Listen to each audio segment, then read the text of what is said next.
Hello friends, this is yet another tutorial in the series of DHTML.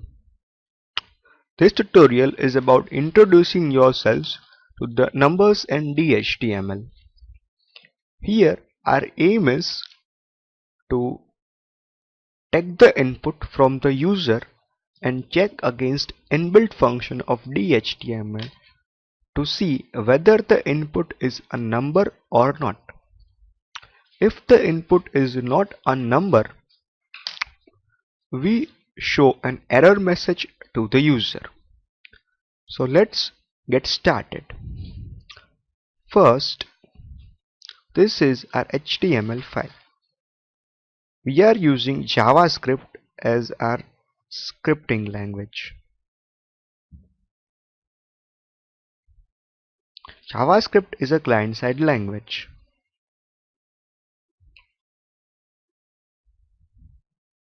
We are prompting the user to input his age. For this, we are using prompt. The message is enter your age. Now we are checking whether the input is not a number. This is an inbuilt function.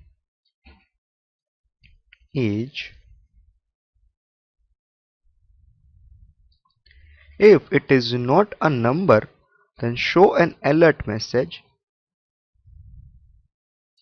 Age should be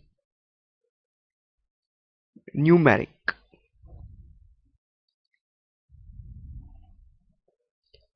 Else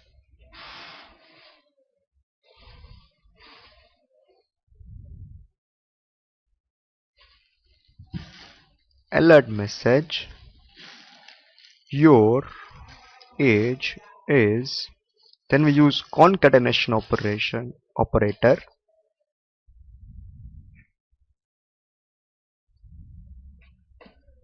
The operation is called concatenating the string, then and the script.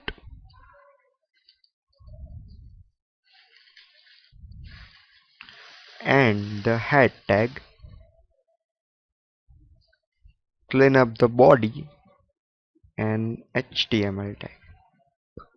So save the file.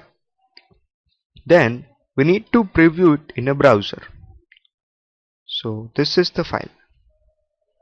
It prompts to enter the age. Let's write some random stuff. So it is showing an error message. Now input some valid data. Then you need to reload the page. Right, age is 25. So it is showing that our age is 25, which is a number. So this was a pretty basic tutorial on numbers in DHTML. Thank you.